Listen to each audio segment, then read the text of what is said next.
Hello everyone, and welcome to my Young and the Restless official 24 channel. I hope everyone is having a wonderful day. Before we begin, please hit the subscribe button and give this video a thumbs up. Nick worries that Phyllis may be caught in the crossfire as Sally makes a desperate plea to stop Billy's downward spiral. Nick and Phyllis reunite at the park. He wonders why she was so close to Kane at society last night. Is she assisting him in stealing the businesses owned by his family? Nick reminded Phyllis that he requested that she keep him updated. To do that, she needs to spend time with Kane. She tried to dissuade him from using the AI program all evening. Did she succeed? Nick wonders. According to Phyllis, he is more concerned with his kids. Nick can multitask, so he's not buying it. The redhead says he won't jeopardize his relationship with his children at this time. Nick doesn't trust her, but Ashby does. Nick thinks he's being taken advantage of. Phyllis Nick, who has saved Phyllis from herself more times than he can remember, gripes that she doesn't see the warning signs that he does. She is prepared to collapse, and they are on the brink. According to Phyllis, his father has indoctrinated him to believe that the Newmans are the center of the universe. Nick cautions that she might be among those harmed in order for Kane to get what he wants. She's sick of Nick criticizing her, but he insists that she should keep her distance from Kane. She is willing to work for anybody she damn well wants. Nick cautions that Kane benefits from their current relationship. Should he stand by and watch her wreck her life? With her eyes piercing his soul, Phyllis begs him to believe that she is capable of handling the situation. It is his problem, not hers, if he doesn't. Phyllis, will Victor and Michael reconcile? The mustache says that all he wants to hear from Michael when he walks into Victor's office at Newman is yes. Kane calls Michael out of the blue. He thinks that he must also be curious about his response. Victor tells him that he must choose a side. Kane leaves Michael a voicemail in his train car, asking if he will come work for him by tonight.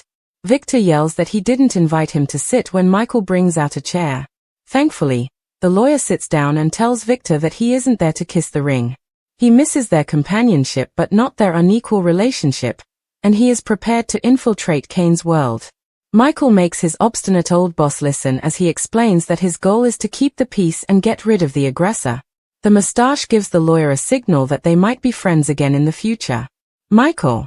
Is Sally able to reach Billy? Sally discovers Billy unconscious on the couch at his house and gently wakes him up. I was dreaming, he says. She responds, you are always. He is told by Sally that she will not permit him to proceed with his plan to collaborate with Kane. He contends that now is not the time to be cautious. Sally is certain that Ashby is guiding him off a precipice. Billy Sally. Abbott Communications was about demonstrating that Billy could create something on his own, even though Sally is aware that Jill crushed his heart. Kane is not necessary. They have each other and their own company. Isn't that sufficient? It's obviously not.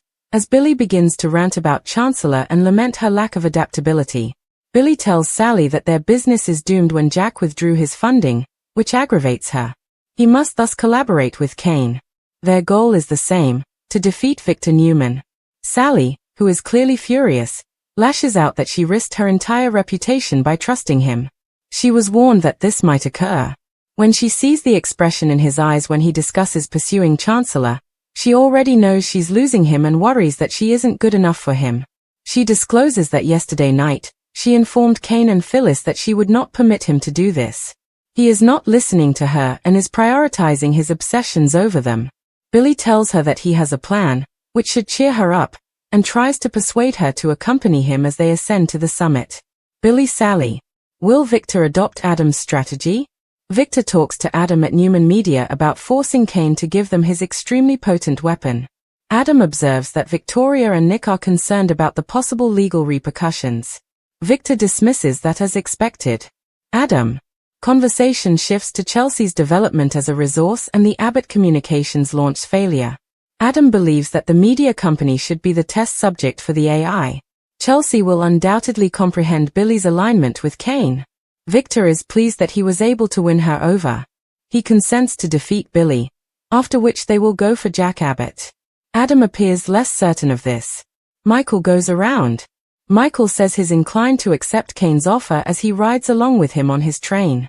However, he has certain limitations. Since he will have to break the law, he doesn't want anyone to find out about their conspiracy. Kane inquires as to whether Victor or Lauren is to blame. It's none of his business, Michael informs him. Kane consents to keep their relationship private. Kane boosts the offer since Michael wants to haggle, and they shake hands. Michael Kane. Kane informs Michael that his first task is to reconcile with team member Phyllis. He will make amends with his family in the process. Michael says it's finished when he gets back to Victor's office. Victor inquires as to what he discovered. Phyllis is involved in whatever game Kane is playing, Michael informs him. He notes that if her mother is harmed, Summer won't be pleased. He will make an effort to keep the redhead out of the conflict. Perhaps we can accomplish two goals at once, Victor thinks. Michael Victor. Phyllis enters society and answers Michael's phone. He asks if they can meet up after she accuses him of being a backstabbing ex-friend. There's something important we need to discuss, Michael says, glancing at Victor. In a way, Phyllis consents to meet him at the Overlook. Victor informs Michael that Kane obviously intends to move on in spite of his threat if Phyllis is involved after Michael disconnects. So, what do we do now? Michael says.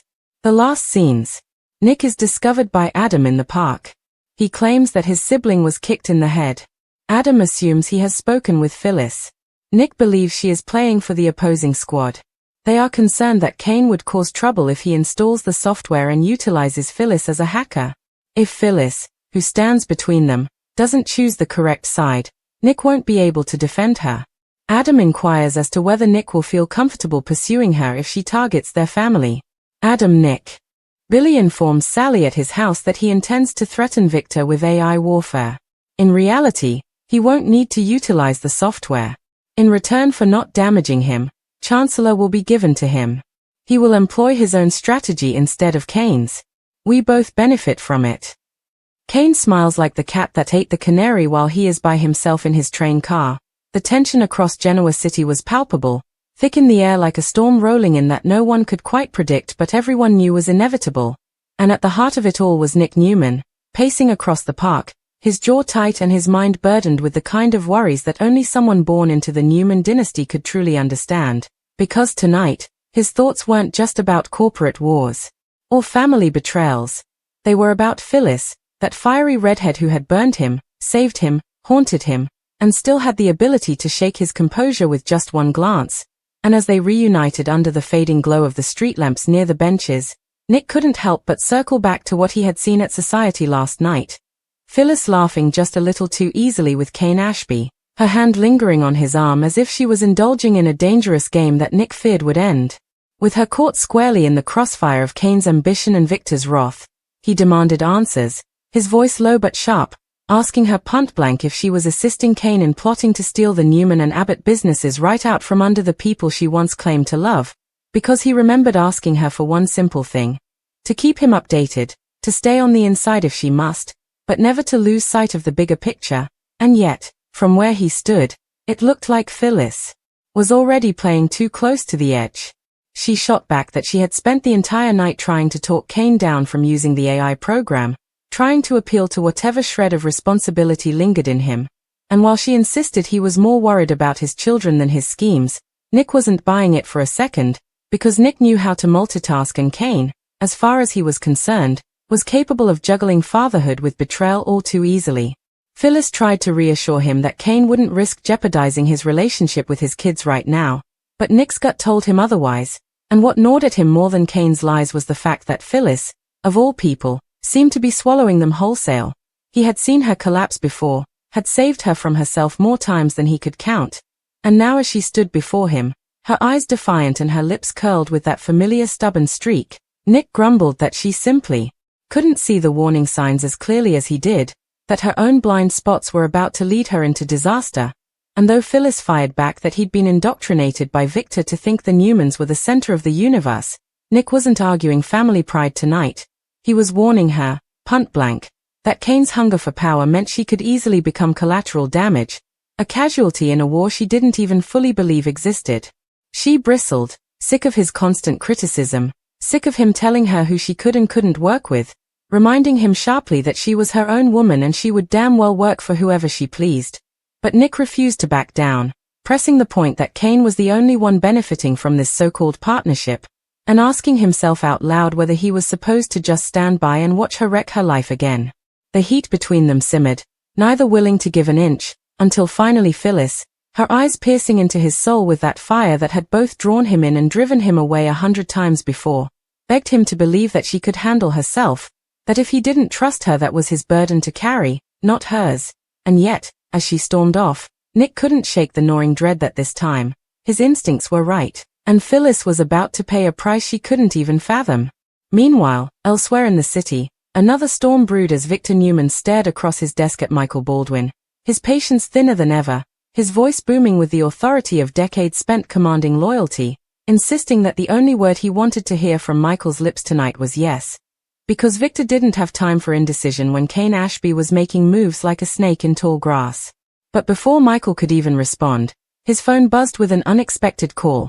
Kane himself, sly and strategic, leaving a voicemail from his train car, dangling temptation in front of the lawyer like bait on a hook, asking him whether he was ready to join his side by tonight's end.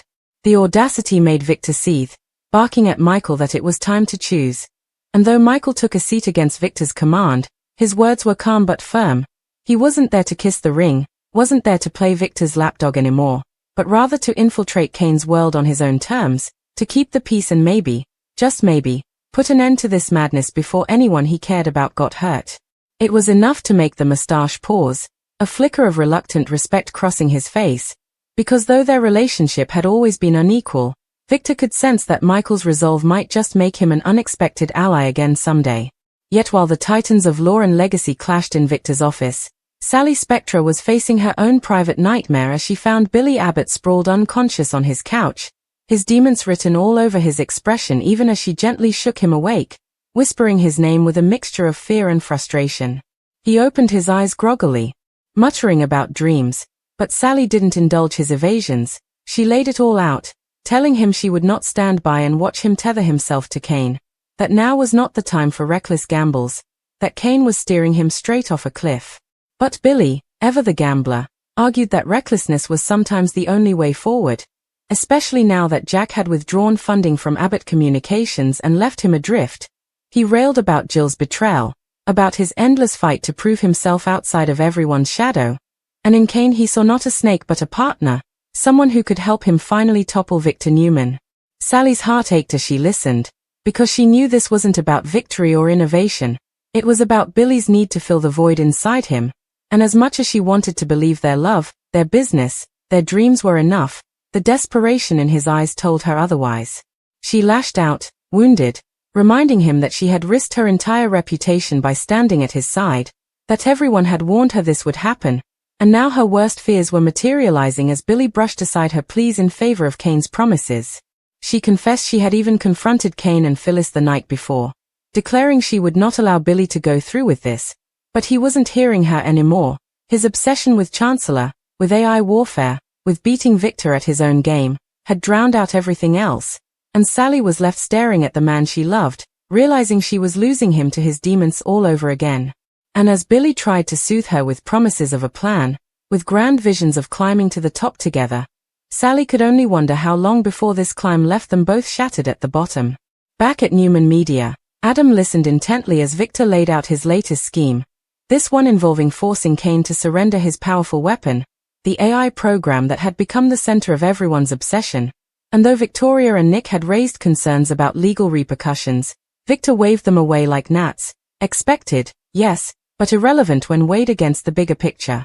Adam, ever more pragmatic, shifted the conversation to Chelsea, pointing out her growing value as an asset, her ability to see through Billy's dangerous alignment with Kane, and Victor, ever the strategist, smiled, pleased at the thought of leveraging yet another player on the board.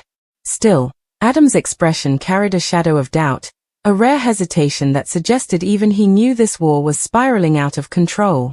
And while the Newmans plotted, Michael found himself aboard Kane's train, the air thick with the scent of manipulation as Kane sweetened his offer, pushing Michael to accept with the caveat that their alliance remained secret, that no one, least of all Victor or Lauren, ever discover the truth. Michael, with his keen lawyer's mind, pressed for more negotiating terms, until at last their hands clasped in a deal that made even Kane grin with the satisfaction of a predator who had just secured fresh prey. Yet even as they shook hands, Michael couldn't ignore the pit in his stomach, the sense that he was walking a razor's edge between loyalty and betrayal. Kane's first order of business was clear: reconcile with Phyllis, pull her deeper into the fold, because she was the key to making the rest of his plan work. And so, when Michael later returned to Victor's office, his words carried double meaning as he informed the mustache that Phyllis was entangled in Kane's game, that Summer would be devastated if her mother were harmed, and that perhaps, just perhaps, there was a way to turn this entanglement into an advantage. Victor's eyes gleamed at the thought, ever the opportunist, while elsewhere, Phyllis herself found her phone buzzing with Michael's name. His voice smooth but urgent as he requested a meeting at the Overlook, his words laced with the promise of something important, though she snapped back with accusations of betrayal, calling him a backstabbing ex-friend. Against her better judgment, she agreed, unaware that the very act of meeting him might plunge her deeper into a web of lies she couldn't escape. And as the night drew on, Adam found Nick back in the park, his brother's shoulders heavy with worry, his suspicions about Phyllis spilling out in bitter confessions about her playing for the opposing side, about Kane using her as a hacker to unleash the AI program against them all. Adam pressed him, asking whether he could really chase her down if she turned on their family, and though Nick didn't answer directly, the silence between them spoke volumes. He wasn't sure if he could destroy Phyllis, even to save the Newmans. Meanwhile, in the quiet of his home, Billy revealed to Sally his final, desperate plan: to threaten Victor with AI warfare, not to actually use the program but to dangle it like a sword over his head, demanding Chancellor in exchange for sparing him. He framed it as a win-win, a masterstroke of strategy, but Sally saw it for what it was: a bluff that could spiral out of control, a gamble that could destroy them all. And while Kane sat alone in his train car, smiling like the cat who had devoured the canary, it became chillingly clear that the game was only just beginning, and the pieces on this board, Nick, Phyllis, Victor, Michael, Sally, Billy, Adam, were all moving toward a collision that would leave none of them unscathed. But as much as Kane savored his so-called victory in that dimly lit train car, the reality outside those walls was already beginning to shift, because Nick, fueled by equal parts fear and fury, finally broke his own rule and went straight to Victor with his concerns about Phyllis. The mustache, sitting behind his desk with that imperious glare that had toppled titans, listened in stony silence as Nick admitted he believed Phyllis might already be compromised, already tangled in Kane's web beyond her ability to escape. For a moment, Victor said nothing, his fingers steepled, his mind calculating a dozen possible outcomes, until finally he spoke, his voice low and dangerous. If Phyllis was in too deep, then they had to treat her as part of the opposition. Sentimentality be damned. Nick bristled, anger flashing in his eyes, reminding Victor that Phyllis was the mother of his child, a woman he had loved and trusted in ways Victor would never understand. But Victor cut him off, reminding him sharply that Newman Enterprises was not built on feelings. It was built on survival, and survival demanded sacrifice. Nick stormed out, torn between loyalty to his family's empire and his need to protect Phyllis, his heart heavy with the impossible choice looming before him. At the same time, Billy was spinning further out of control, sitting across from Sally in his living room with wild eyes and restless energy, laying out his latest brilliant idea: to leak just enough of Kane's AI program into the market to send Victor into a panic, then swoop in with a solution that made him look like a savior. Sally, horrified, begged him to stop, to see how reckless he sounded, but Billy only grinned, his desperation shining through as confidence. He told her this was his chance to prove to the world he wasn't a failure, to show Jack, Jill, and Victor that he could outplay them all. Sally, her voice breaking, asked him if proving himself was worth destroying them, worth losing her, but Billy, lost in his spiral, barely heard her. And when Sally finally walked out, slamming the door behind her, Billy was left alone, the weight of her absence settling on him like a shadow he refused to acknowledge.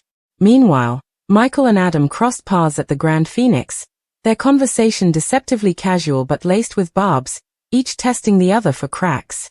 Michael hinted that Adam should keep a closer eye on Nick, that his brother's feelings for Phyllis might soon interfere with the Newman cause, while Adam shot back that Michael himself seemed far too comfortable straddling both sides of the war. They circled each other like predators, neither willing to admit how precarious their positions truly were. And in the middle of it all, Phyllis stood at her hotel window, staring out at the city lights, her phone buzzing with messages she didn't want to read. Nick begging her to back away, Summer warning her not to get involved, Michael reminding her of the stakes. But in her chest, her pulse raced with the thrill of being in the center of the storm again, of mattering, of being the one everyone underestimated but secretly needed. She whispered to herself that she could still control this, that she could still come out on top. But deep down, in the quiet spaces of her heart, even Phyllis knew she might already be in too deep.